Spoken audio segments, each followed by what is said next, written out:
Welcome to Native Yoga Toddcast. So happy you are here. My goal with this channel is to bring inspirational speakers to the mic in the field of yoga, massage, bodywork, and beyond. Follow us at Native Yoga and check us out at nativeyogacenter.com. All right, let's begin.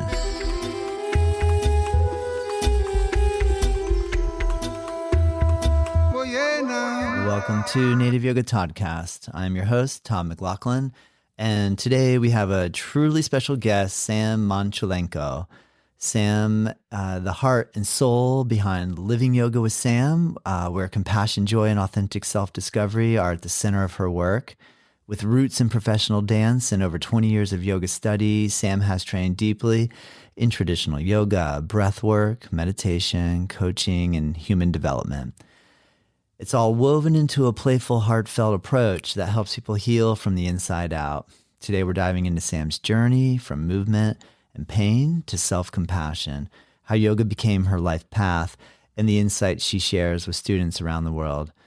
I'm so excited for her to be here. I'm so excited for you to be here. Thank you for your support and listening. Please go check out Sam at her website, samtheyogi.com. The link is in the description, and you'll easily find her. Go ahead and send her a message and let her know what you think and feel about this episode. I'm so excited you're here. Let's go ahead and begin.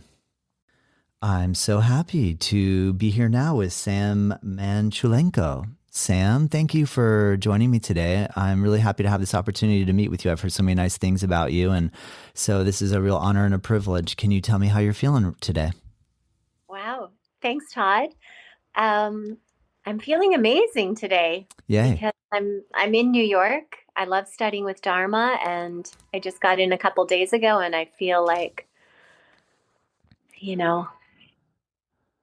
just kind of living off his high vibes. Cool. Yeah. Some of those of you that are watching on YouTube saw Sam's hands kind of like moving around her head. So I was going to ask you what talk a little more about like what you feel, what you're feeling. Well, the shortcut.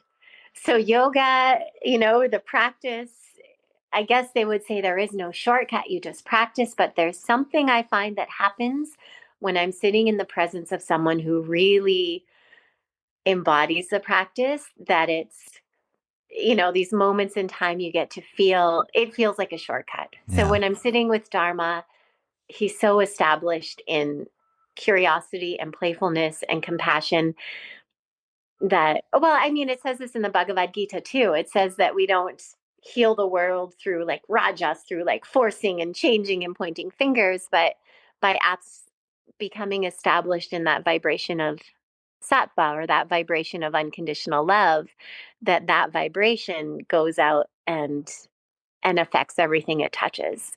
So there's this feeling when I'm close to Dharma that just that flow of unconditional love that I perceive as coming from him, it's a wonderful gift to be in. Yes. Yes. Do you have hopes that if you continue with the yoga practice, you'll have that same effect on the people that you study and practice with? Well, I know that I can't do it. I know it's not me. I also know, like, as much as we say it's being in Dharma, I also know it's not Dharma. And Dharma wants us to know it's not him.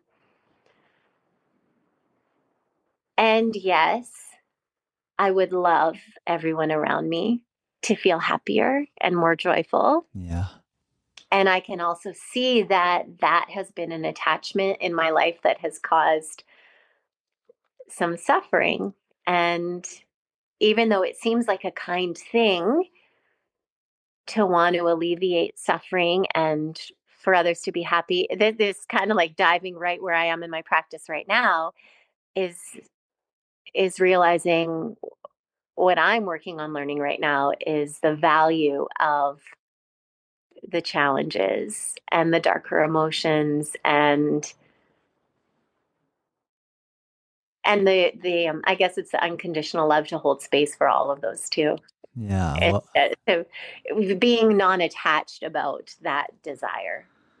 well said. Doesn't it almost seem a little like wanting to be able to positively affect others might actually be a hindrance, and therefore, by actually just being ourselves, that somehow that then might translate into them noticing that? Does that make sense? I think so. Yeah. Yes.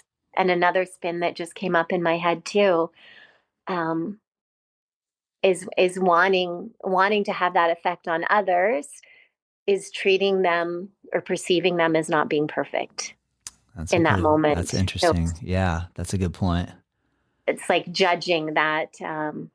I often joke that Jerry Seinfeld is another one of my gurus. And Yeah, I was listening to a great interview of his yesterday where he was sharing about posting like old bits of his comedy. And someone else said to him, like, oh, like, were you embarrassed? Or when I look at my old stuff, I hate it. And he says, no, you can't do that. Like, that was just a necessary, rope bridge that you had to cross to get there. And I was like, oh, that's just so wise to know wherever someone is. So my desire for someone to feel better than they are is is not noticing that where they are is a necessary step yeah, on their journey. yeah. Is the first thing that popped in my head there is I notice you facilitate yoga teacher trainings. Is that correct? Hmm. So, have you found situations where you're facilitating those and the energy is going a little, I don't know, sideways or awry in relation to the way what your intended concept that you're trying to portray is maybe not landing the way you thought? And then the students, there's a little bit of friction somewhere. Is that something that you've experienced before? I'm just curious. I'm dropping in. You can And take, yeah, you can take long pauses. I know I'll ask you hard questions, so you can take as much time as you would like to answer. the first yoga teacher training I led was the most challenging. And some really challenging things, a very challenging experience happened in one of the students' life. Her partner passed expectedly, Yeah, and it was a very small group. So, I mean that changed the course, not by any, just by the natural flow of what was being dealt with and that's how the teachings were. that's a good example. Yep. Yeah, like what's happening in life. I guess, the other time when I was doing teacher training and then COVID, I think a lot of us experienced that. Oh, okay. Now this is shifting. How are we going to deal with this? Yes. Yeah. Yeah. Dharma, I'm sure you've, probably heard Andrew say, like, just to dance with it. Dharma often says, like, you dance with it, whatever's happening, you dance with it. And when I do the trainings, there's always a picture of Dharma. And a lot of us that study with them were like, Dharma says, Dharma says, Dharma says, So hopefully, I always imagine that it's somehow like we can serve as a channel and we're not really teaching it. Yeah. So, yeah. Yeah. Cool. Can you talk a little bit about what it's like living in Canada in the winter where you are? I believe you're in Winnipeg, which is Yeah. that Manitoba County? It's Manitoba, it's the province. Yeah, very good. And you're north in relation to the United States, north of North Dakota. A little, Yes. yeah. Yeah. What is the scenery like, and what's the weather like right now in the winter? I'm down in Florida, and so I just try to imagine how do they do it up there? How do they do it? Because I'm not good in cold weather. I need to get better at it. Yeah. It's funny. There's often people say, well, I'm a yogi. I'm not affected by the cold. I've heard someone say that here before. I'm like, go live in Winnipeg. See if you're still a yogi. It's definitely, it can be a challenge. I'm also, yeah, like so for me, I struggle with it. I love to be outside, and my brother lives in Florida, so I love when I'm visiting Oh, there and being cool. outside. And Where is he in Florida? he's in Winter Garden. Nice. Hmm. Very cool. Yeah, so it's really nice to be there. And there's some beauty in the winter too. I have one of my good friends is from the Netherlands, and she loves winter. And I love watching how she embraces it and cross country skis. And whenever I go back in the cold, there's a silence, like a different kind of silence when everything is covered in snow. It's a stillness at times. It's a teacher. Everything is, I agree yeah. with you. I agree. Any hardship, if we can somehow turn it into, ooh, this is a fun learning lesson, is Yeah. always feels like we jump a hurdle somehow. Hmm. Can you share with us, why do you think yoga came into your life? Oh, why do I think yoga came into my life? Or we could reverse that question and ask it more from the angle of like, why do you think what attracted you to yoga when you first start to be curious or inquisitive? Like, what's this yoga thing? Yeah, I didn't like it in the beginning. What was the setting? So, you know what? It did come into my life. It's like it had to say, hey, you're coming this way, whether you like it or not. Uh, the first setting, I was a dancer and I lived in Toronto, was training there and in the late 90s. And our teacher brought in a yoga teacher for kind of like cross training. And I would always leave at Shavasana. I'm like, oh, that makes me tired for ballet. You know, so now I'm like, oh, the best part. So in the beginning, it helps me. My body, dance was my first yoga. When I danced, I felt completely present. My mind was off. I was in my body. And so then I started to notice when I had an injury and I couldn't dance to the same, then yoga was a way that I could get into my body and meditation. And my mind was so busy and so unkind. And really, yoga, I needed the mental yoga. I mean, that's what it is. It's not the poses. I love when Dharma says you don't have to do any of these postures. It's really about understanding who you really are. I was very confused about who I was, and um, my belief in who I was wasn't measuring up to anything of value. So there was a deep sadness and heaviness. And yoga came and shook that up and turned it all around. And Yeah, good yeah. answer. Good answer. What do you think shares similarity? I feel like you answered this a little bit already, the first half of this question, but the second half, I'm really curious.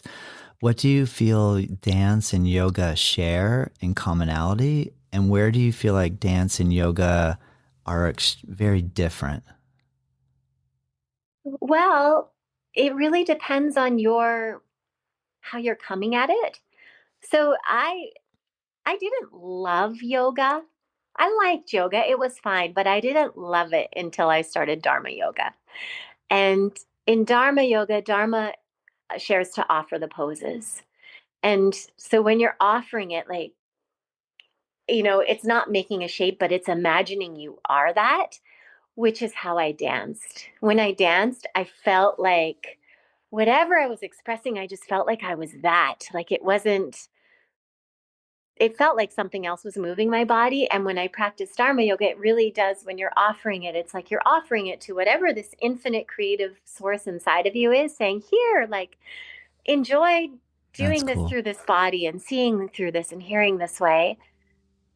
And then I can say what it has differently. I think that's the intention of yoga, is this oneness, is like to feel our connection to, like there's the surface self, so all the images at the ripples at the top of the ocean, but to know that there's this, how we're connected. There's one thing expressing through all these shapes. And in Yes. dance, um, because if you wanted to do it as a career, there was this competitiveness that came in where it wasn't just being that shape. The shape you were being was never enough. You had to push it a little harder, Yeah. right? Yeah. That's awesome. That makes perfect sense. I I was never a dancer beyond going to a concert and dancing and having fun, but not like yeah, like I always respect. I get a chance to speak with dancers, and I love hearing about that how the transition and the appreciation for one and both and the other. Do you still occasionally? Maybe you don't put point shoes on, but do you still move your body in the way that you have been trained since you got started in that world? I do. Yep. Yeah, it's Yep. still the person that lives in the condo above me plays the piano.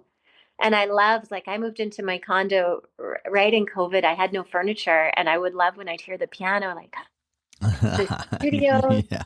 But yeah, I do notice sometimes my body will just, especially if it's happy, it just dances. I think dancing and singing are natural medicine that we're meant to have. And I think yoga also brought me back to that, like just kirtan. I love singing kirtan for just the devotional aspect of singing versus before I was insecure of my voice, like, oh, I can't sing, I'm not good enough. I'm like, oh, this is an offering too. Everyone can do it. So, but yeah, I'll catch myself. If I'm really happy, I won't even notice. I'm like, oh, it's dancing. And, Okay. that's cool, Sam.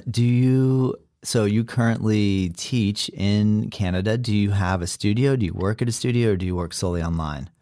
I don't have a studio. I rent studio space when I'm there, but I primarily teach workshops. So I do the teacher training and I study a lot with Byron Katie and Eckhart Tolle as well. Ah, And so I don't know if you know Byron Katie, but all of her work is about the mind. I've never read any of her books yet. I have her in my queue. I've heard other people that are wanting to do. Isn't she the one that kind of coins the term, or one of the people that really popularized the term of like do the work? Is that is that Katie Um, Byron? Like for her technique is called the the work. work. There it is. Byron And Katie. and Yeah. so I've heard amazing things about it, and that the way she prompts you can really get you to see a little deeper into patterns, why we do what we do, all that sort of stuff. But I don't know a lot. So I'm so happy to hear that you're involved in that. Can you explain a little more what you are getting out of doing the work with her and any insights that we could gain to help us along the way? Absolutely. Um, so, the yoga teachings, like the causes of suffering are attachments. And Dharma often says it, like all of our attachments are mental. Like we are attached to our stories. Do you ever listen to Krishnamurti? Yes, I I, have. I love, he often talks about like, who are you? Who you think you are is a collection of memories, right? Like these mental images, these stories, we identify as these, and these are attachments. Like we think I am this, and that person is that, and they shouldn't do this, and I need this, and I want this. And we're tethered to these beliefs. And what the work is a way. So her whole thing, her first book is called Loving What Is. It's about learning to love everything. So she says the ego is a frightened child looking for a home in yourself. And what we tend to do is when we first learn, okay, your attachments are causing suffering, then we try to push them away, which is aversion. And then this doesn't work, right? It's like we double down on them. No. So we have an unpleasant sensation in our body is a sign we're believing something that's not true. But then we push it away and it stays there. So the work is a loving way to meet these thoughts and to inquire. There's 4 questions.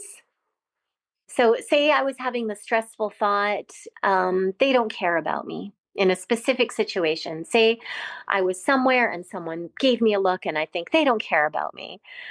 So, her first question is it true? And we're not meant to answer these quickly from our mind. It's a meditation. So you sit still, you anchor yourself in the situation, you see where you were, you notice what they did. They don't care about you. Is it true? And it might be yes, it might be no. Both answers are equal. And then the second question, can you absolutely know it's true? So if you said yes, can you know for certainty it's true? And sometimes I'm a yes and sometimes I'm a no on that. Both answers equal. Question 3 is how do you react? What happens when you believe that thought? And this is this is where you really start, I find I really start to understand my ego. Like, oh, when I believe they don't care about me, what do you do? I like contract. I try to act in a way to impress them. I smile when I don't feel smiley, or I think they're wrong, or whatever it is. Like some way we tend to maybe go into victim mode, but you start to really notice, how do you treat yourself? How do you treat them? What past images come to mind? What do you imagine for the future? And it's just not to be disappointed or frustrated, just to notice, hey, look, this is interesting. This is a world that's created by believing a thought. The fourth question is, you imagine, who would you be if it was impossible in that situation to believe that thought? So you're still there. They do the same thing. They look at you the same way, but it's impossible for you to have that thought. They Wow. don't care about me. And almost all the time in question four, I find question four is where you get to experience the state of yoga or presence. Like I notice, oh, I can notice that they're scared, or I notice that they felt embarrassed, or I can see different things. But without the thought, I'm more in my body, I'm Yeah. grounded. So it's really beautiful. And then you turn the thought around, not because the opposite of the thought is necessarily true. No thoughts are ultimately true, but to notice, hey, they don't care about me. What's an opposite of that? They do care about me. Can I find some examples where they do care about me? And almost always you can.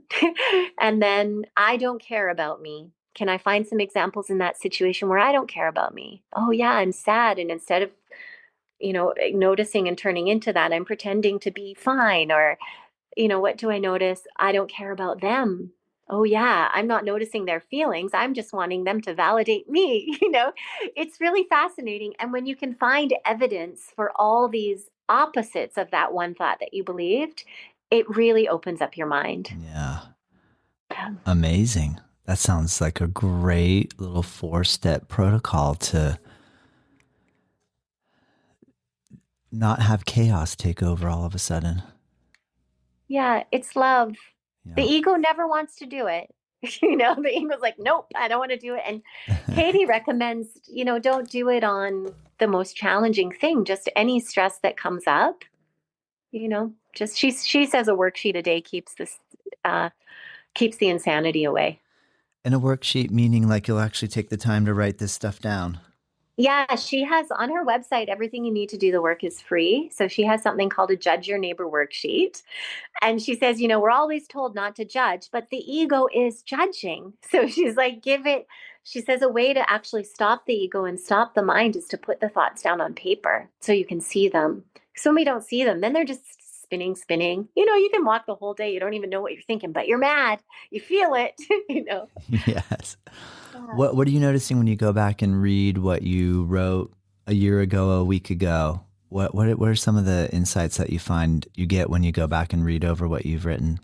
Delight. Yeah. There's often delight, compassion, a lot of self-compassion arises, like, oh, wow, like that's, you know, and it's often really funny. I've watched her facilitate people on really challenging worksheets, and it often gets to the point where they are laughing really hard That's about what cool. That's the cool. ego believed, with no disrespect to it. Like Dharma says often, be grateful to have an ego. You need the ego to exist, but don't think it's you. Don't be confused by that. That's cool. How do you weave that into your yoga classes, or do you? Well, I do a lot of workshops with it. Cool. So in the workshops, when we're talking about yoga philosophy, it really intertwines well with the understanding of the yoga philosophy and the koshas. This is all how to work with manomaya kosha, right? This this mental layer that's not really discerning. How can we meet it with compassion and with wisdom?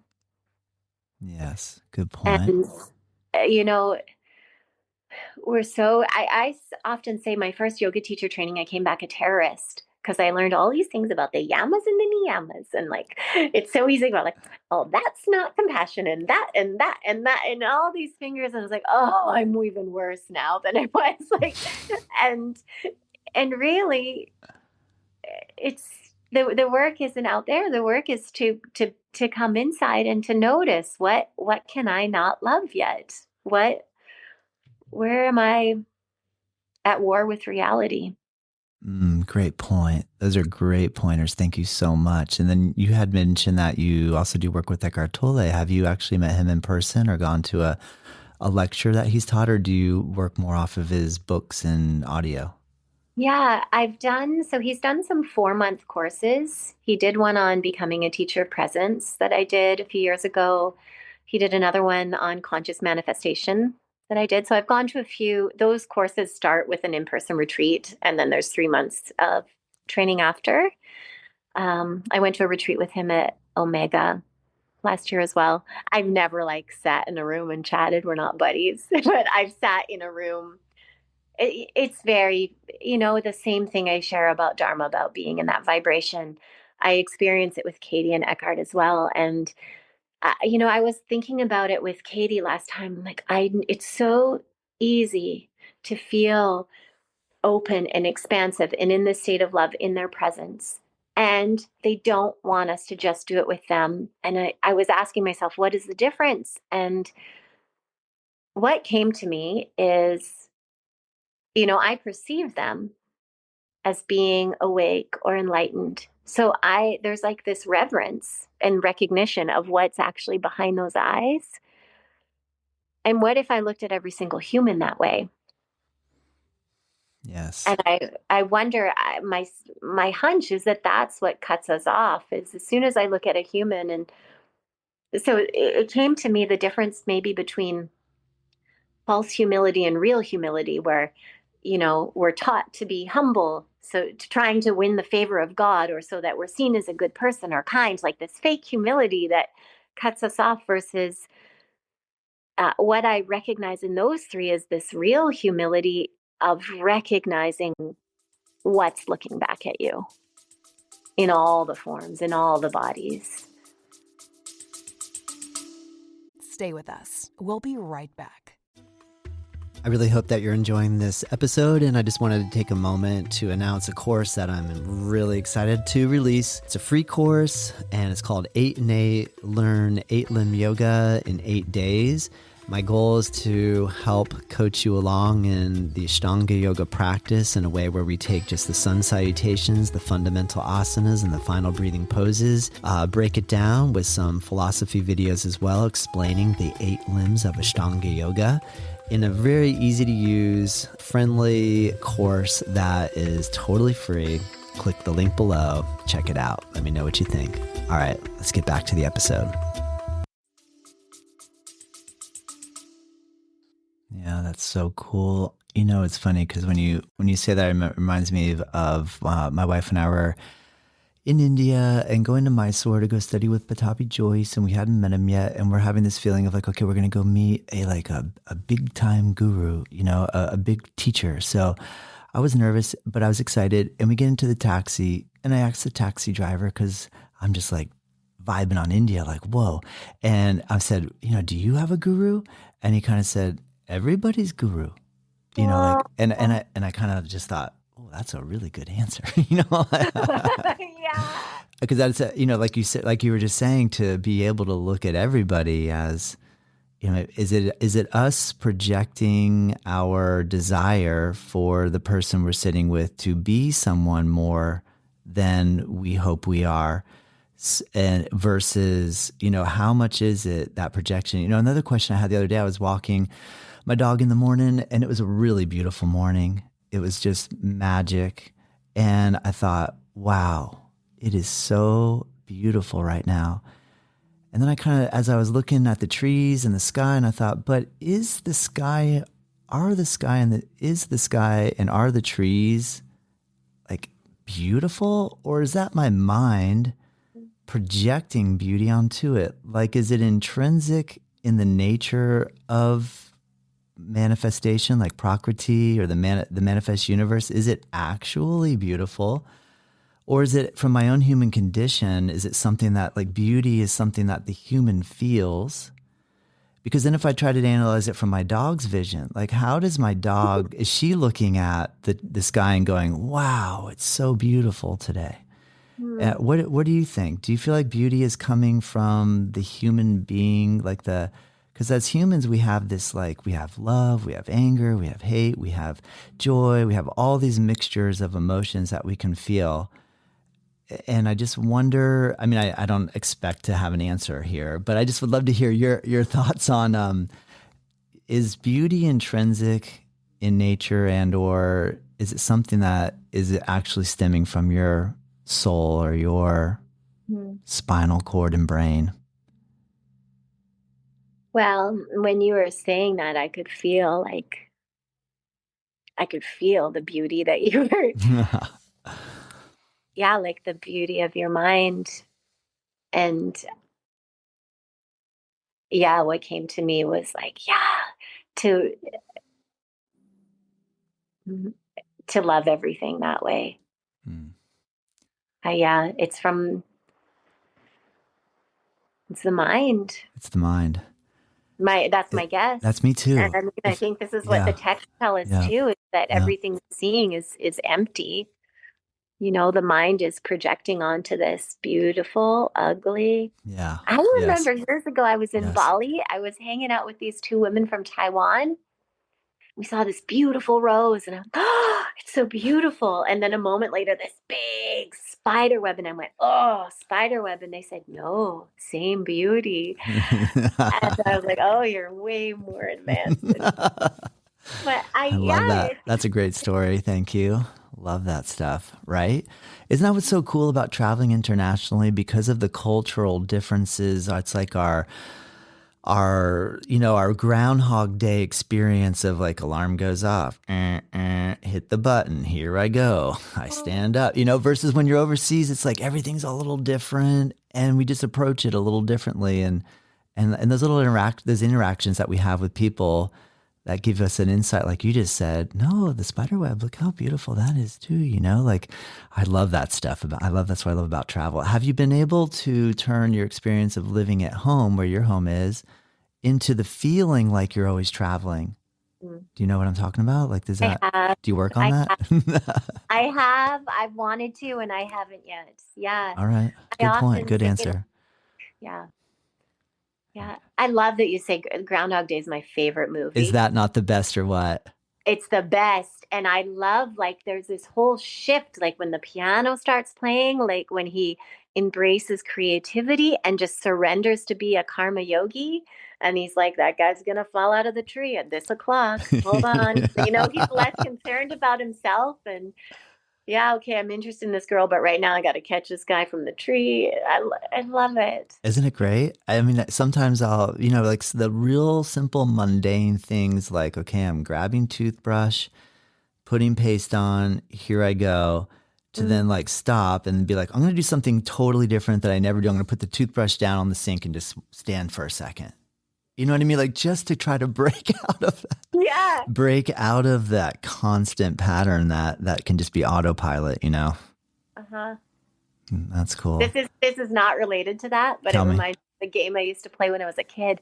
I was, because they'd say, "Oh, everything you're doing, there's so many people on the planet, someone else is doing the same thing."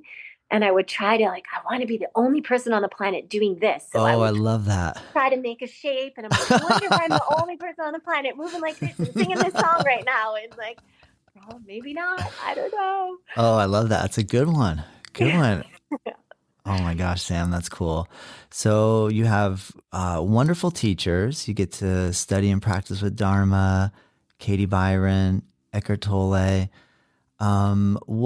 What is your current, like, what do you get the most joy out of now in relation to when you work with students? What's the main avenue that you find is your way to really just kind of get in there with people and get this process going of helping people to think and feel and see the world in a new way?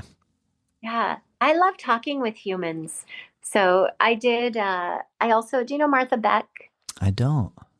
She's a coach. She has this training, like Wayfinder coach training, which is basically, this difference between the social self, like what we're conditioned to, how we're supposed to live, who we're supposed to be, and the essential self, like what actually feels authentic and natural for us. And her training also uses the work of Byron Katie and some presence practices. So I really enjoy doing that kind of work with people.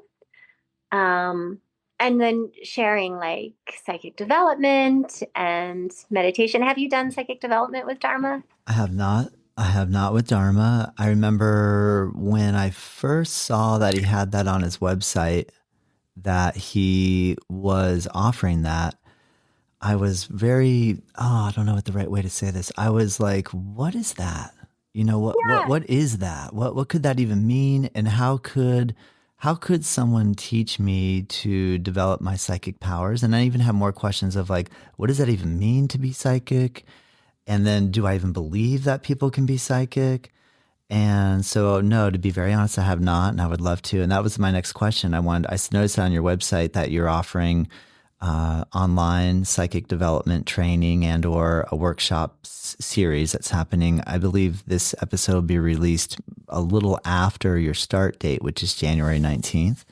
But I'd love to hear your interpretation and understanding of what that means. Psychic development. I'd love to hear. Sure.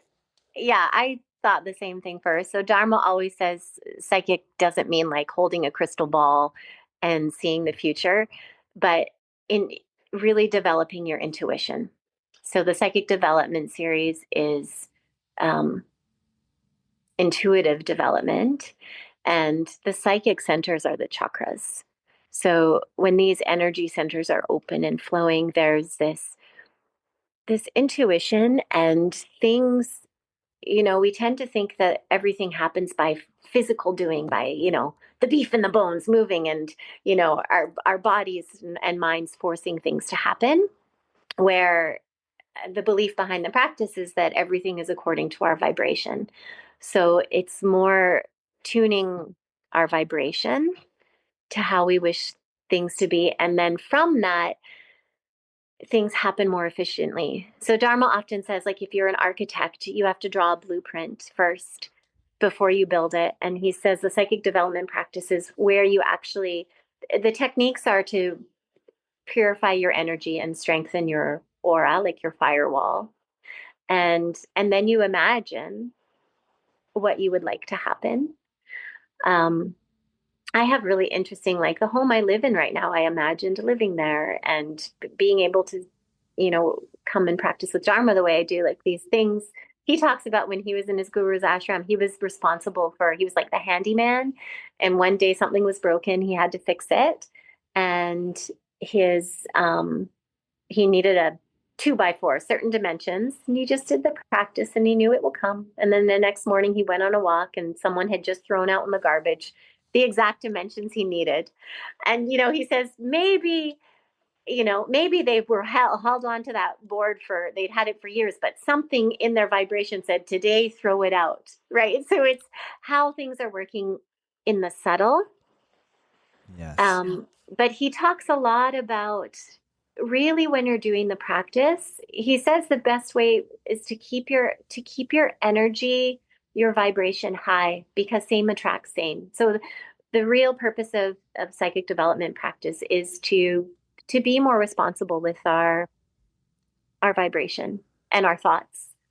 That's really interesting too, from the angle of if I sit and visualize something I'd like to manifest, that maybe that might actually be limiting me from what an even more interesting potential. So like what you're saying is then instead of, I mean, it's kind of fun to visualize. Like, I guess I wanted to back up a little bit and see like I'll ask you a question in a second about how you landed in the house that you landed in. But like what you're saying in terms of like, if I just focus on vibrating or feeling like I am at my highest self, and then waiting to see what the universe provides, as opposed to, universe, can you please provide me with this?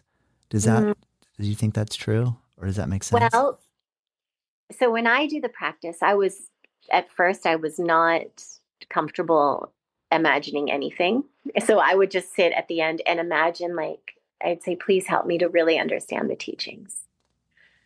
Most of the time when I do the practice, I tune into feeling, not the specific, like, why do you think you want that? So when you want that, you'll feel connected or safe or supported. So sometimes, you know, if you're feeling lonely and you want companionship, imagining that companionship can tune you into the vibration of feeling that companionship. It doesn't necessarily, it has to be there, but it's, instead of us vibrating with this imagined lack of it, it's tuning into, so you can either go, I don't know that I'm answering here. You are. So You are. Okay. I know it's a difficult thing to put into words. That's why I think you're doing a great job. Keep going. It's so often it's the qualities, like, how do I want to feel? But if I can't feel that, or I don't know how to feel it, a mental image can help get me there. Like, oh, if I imagine Katie did this with a woman. I was with her at New Year's, and there was a woman that really wanted to have a baby, and hadn't gotten pregnant. And Katie said, let's just sit for a moment. Imagine your baby's here and you're holding her. And that's it. And she said, looking down at her and feel the intimate connection. And as she was doing that, I joined in and did that meditation too, and just could feel this love. And Katie said, whenever you want a baby, do that. And this woman already had another child. And she said, the child you have in form is just as imagined as this one. Because, all the story, all this, when we talk about, like, is the day beautiful? That's imagined, right? That's our mind putting something on it. It's the same. So it's really, I think the practice is learning to use, Dharma says, imagine the very best, or you learn how to imagine better. We spend so much time imagining lack and separation and disconnect. And if you really sit in and just imagine, it feels good, and it changes the way you behave when you're coming from that place of feeling whole and connected versus lack and scared. Great answer. I think you did it. That was good. It's funny because I was with some of the rhetoric. Well, you're in the U.S. right now. Some of the rhetoric that keeps popping up over and over. We're so divided. The country is so divided. And so the more you keep hearing it, and the more you keep saying it to I keep saying it to my friends and wife, and like, oh my gosh, we're so divided. Aren't we? Isn't it crazy how divided we are? And then the other day I was kind of like, but wait a minute, of course we are if I keep saying that. So I mean, maybe the way we turn this around is we start saying we are not divided. We are not divided. Let's find some examples right now. What's that? Let's find some examples. So we're so connected, or we're not divided. Like, look at me and you. Yeah. We've never even met before, and we're talking on this. Yeah, good point. Thing. Yeah, you came in with full trust, like, you don't know me. We've never talked before. We had like a couple words to say, can you do it at this time? And you said, yeah, I can. And so that's a really good point. I like that you're bringing that up too. Just the fact that we're willing to share humanness without any reservations about what does she want? What does she, you know what I mean? Like what I don't know. I agree with you. I think that's a very cool part. What else comes to mind for you where we're not separated? Not separated. We have some of the same questions. I love when you said, like, is it a beautiful day, or am I just, like, yeah. we have the same curiosities. Yeah. We're interested in. Yeah. Good point. And funnily enough too, when I interview Canadians, I had someone say to me, well, are they going to talk to you because you're American? You know what I mean? Because, like, I don't know, like if you watch a certain news story, it might be like, there's all this feuding going on, and And but I don't feel like you or I even thought about, like, we're just like, dude, we're just two people that like yoga and we're excited to talk about it. Like, how could we see a division between the fact that there's a line on the map where you're at that part of on the land over there and I'm down here and there's a bunch of lines between you and I, right? Bunch of lines, but are they really lines? Do those lines really exist? Don't know where you find them if you go for a walk. I don't know. Ooh, I like that. That's a good one. When I'm in a plane, I can't see them. Yeah. When I drive between Florida and Georgia, I cross a sign that says, "Thank you for visiting Florida." And then as I go about a mile further, it says, "Welcome to Georgia." I guess there was a line somewhere there. But isn't that interesting though, when we look at the amount of like warring going on over lines and division between my side of the wall and your side of the wall, or this is my house and don't, I have a wall here to separate me from you outside up there. And then, all that stuff that's going on right now. It's interesting. I know I'm a dreamer. So, and I understand where people might just be like, come on, dude, stop dreaming. But I can't stop dreaming. Yeah. And I think also, what I kind of going back to some of that work of Katie is working on where are those divisions inside my own mind, inside me, where are those imaginary lines? Ooh, that's interesting too, huh? Just going within the mind and looking for oh my gosh. Yeah. She often says, like, work on the one person you can, the one you actually can change. Yeah. Yeah, that's cool. Well, I noticed that I read your website. Can you talk to me a little bit about your one-to-one coaching? So you offer that via online. So I'm gathering, like, I could sign up and take a coaching session with you. If I were to sign up and take a coaching session with you, how would what you and I are doing right now differ from what you do in a session? You'd have an objective. Good answer. So there would be something, some change or some shift or something that you would want to explore. And so the questions and the work we would do would be around that specific objective that you set. And then I would be there as curious open space. So asking some questions, maybe using some tools or techniques to help direct you towards your inner wisdom and your answer of it. So right now I'm sharing a lot of my opinions. In a coaching session, I wouldn't share. I might ask, like, "Oh, I'm having a thought. Would you like to hear it?" And if you say no, great. And then just asking more questions and noticing what I notice about what you're saying, what sticks out. And Yeah. yeah. That's cool. And I also, on Mondays, I do a half-hour session. So it's people sign up for the month. It's called Love in Action, and it's a reset. We do a little meditation, and then we talk about some concept in how to actually live our practice off the mat. So that's like an easier way to kind of come in and get to have a sense of what it's like to work with me. Yeah, that's cool. Very nice. What other things do you employ and or offer? I feel like once, like, you've been in the game, I don't want to use that terminology. You've been working in this field for a long time. And when you work in a field for a long time, I don't know, one of the transitions that seems to happen for a lot of people is like we get really stuck on this one thing and we think this is the end all be all thing. And then we stick with it a couple more years. And then we go, well, let me learn something else. And then before you know it, we have this toolbox that has a whole bunch of tools in it. And then we start actually getting good at knowing which tools to pull out for which job. Do you have more tools in your toolbox that you typically like to pull from?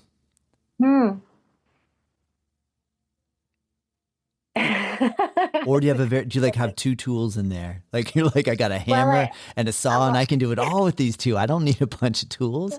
All I need is one measuring tape and an X-Acto knife. Right? There's, a lot of inquiry, a lot of like yoga philosophy, meditation, self-reflection. Can you define Kriya for us and explain what your understanding of Kriya is? Oh, well, cleansing technique, like what needs to be cleansed. That's kind of a funny word. because we also, isn't that interesting? The ultimate Kriya is likely presence, like awake awareness.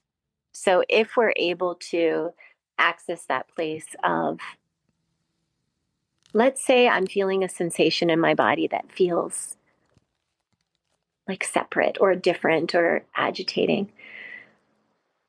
If I can drop into awake awareness and hold loving space for it, I think that's the ultimate Kriya. That's a great answer. I've never thought of it like that. No enemy, nothing separate to clean, no problem. Very And cool. then, when we're having a hard time accessing that, it's so interesting because we can say like mantras that, can Kriya to cleanse the mind, but then it can imply that there's something wrong with the mind, that we're fighting it. So never to do any of those techniques as a battle, but just as an act of love. So out of love, I'll practice these mantras. But if we do it with that, like, I got to get rid of these thoughts, pushing them away, then we're in war. Yeah, great point. You're kind of centering the objective, because I believe you used the word objective just a moment ago. What's our objective? Yeah. Is that the word you used? Yeah. You're centering around like the objective. What is the objective of the Kriya versus, okay, now I'm going to cleanse my part of my body or cleanse. But I think that's interesting. I get that. I think it comes back to when Dharma says do it as an offering. So instead of doing this practice because something's bad or wrong, or I need to change me, or, from that striving place, just offering the mantras, offering the pranayama, offering the techniques. Yes.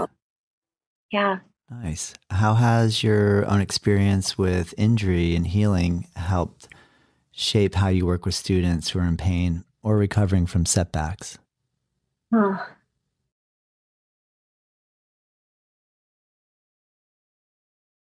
I just threw a spanner at you. I had that. I'll be very honest. I had that question already crafted, and I just waited to kind of pull it out. So I changed tracks really quick on you there. So I apologize for shifting so quick, but okay. Yeah. Well, I guess let me help make it easier for you. Have you ever felt pain before? Yes. Okay. The answer's coming, I think, to question one. Okay. The thing that made the pain so intense was the hatred of it. The belief that it was wrong or bad or shouldn't have been there or was ruining my life, getting in the way of my life. And I do my best with students when they're having an injury to try, what would it be like to love that part, as opposed to being mad at it or saying, my stupid knee. Oh, no, shit hears you. I think, I really prolonged how long I was in pain because I was just so mad about it. It wasn't supposed to happen. It wasn't what I had planned. And yeah. Yeah. Good answer. Good answer. I think that's really smart, actually. I know when I've been recently with gratitude, when I wake up and if I feel pain, instead of in trying to catch my mind right when it starts to go down the, oh no, how am I going to do this today? And then right away, this morning, my back. So I was like, I'm grateful I have a back.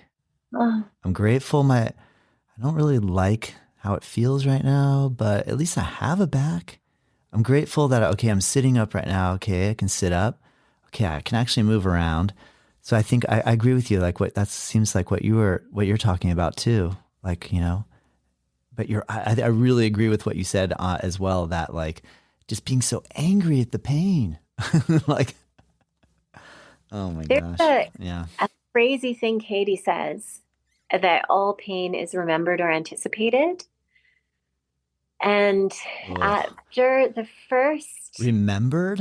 all All pain is pain is remembered? remembered or So anticipated. you feel pain. Oh, so I guess remembrance and anticipation. So we're either like going past or we're going future. So pain is either me still holding on to the fact that it was painful before, anticipated, I'm just figuring it's got to hurt today too because it hurt. Is that where we're going here? Am I getting it right? Ah, Tell me what you think. I don't know. I'll tell you my All experience. right. So the first time after I heard her saying that quite a bit, that I used to get migraines a lot, and I had a migraine and I was feeling it as pain. And then, so aware, I imagined, what if these were the first sensations you ever had? You have no sensations to experience them. So this is the first time experiencing it ahead. And when I got really still and experienced those sensations without past sensations to compare it to, it actually wasn't pain. It actually felt fine. So Mm, I can see, like, when I have pain, there's this duality of a remembered sensation, and this current sensation isn't as good as that remembered sensation. Or and then also, like, or anticipated, remembering, okay, now because of this current sensation, I'm imagining XYZ won't be able to happen.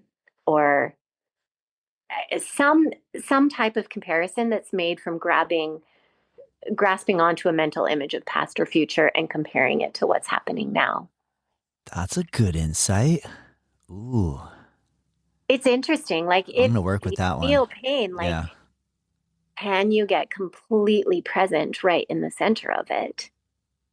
It's really hard to stop, because the mind, when there's pain, it's just spitting up so many stories. Oh no, now this, now this, now this, now this. Like, it's a story generating machine.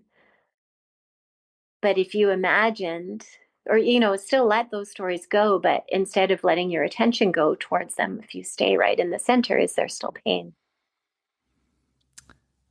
That's really good advice. I can't wait to try to apply your idea tomorrow morning.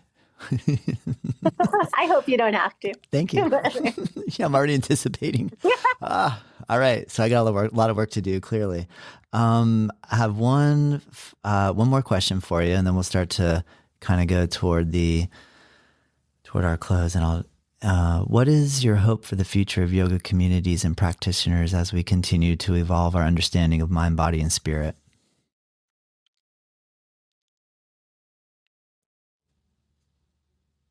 This is a funny word, because I also just listened to um, Katie rip into the word hope.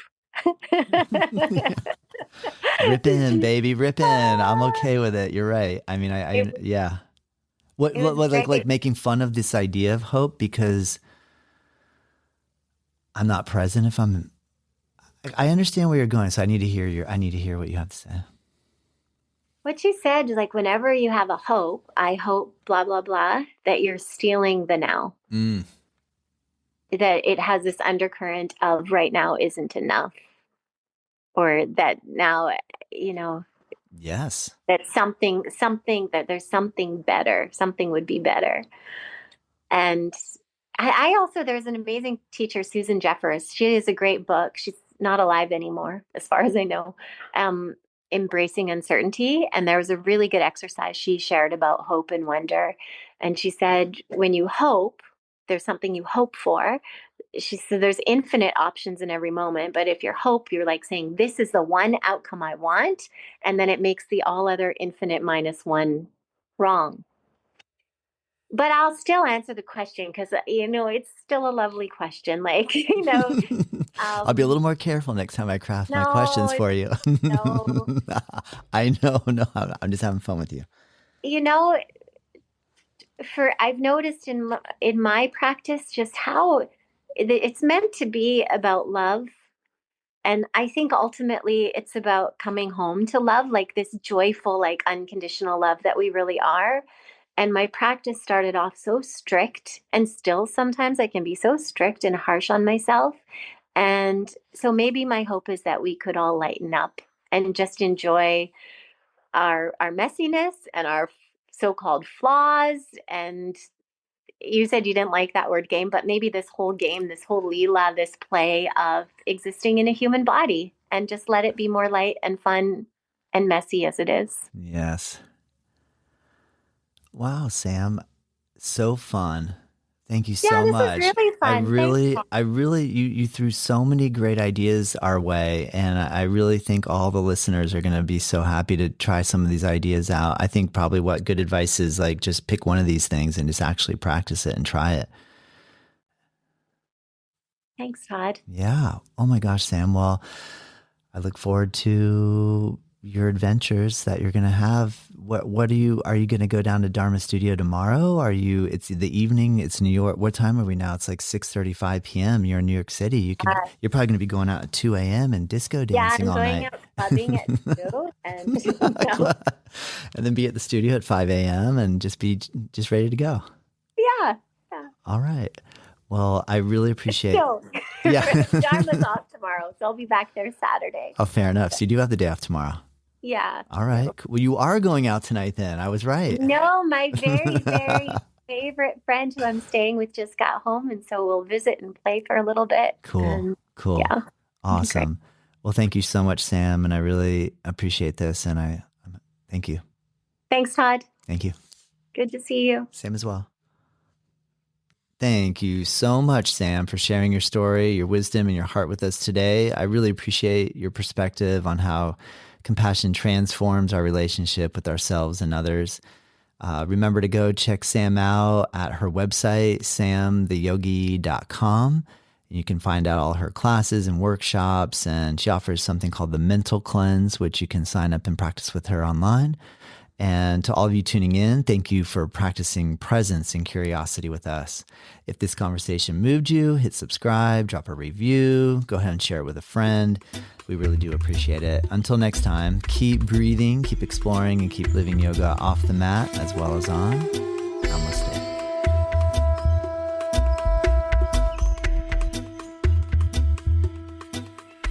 Native Yoga Toddcast is produced by myself. The theme music is dreamed up by Bryce Allen. If you like this show, let me know. If there's room for improvement, I want to hear that too. We are curious to know what you think and what you want more of, what I can improve. And if you have ideas for future guests or topics, please send us your thoughts to info@Native Yoga Center. You can find us at nativeyogacenter.com. And hey, if you did like this episode, share it with your friends, rate it and review, and join us next time.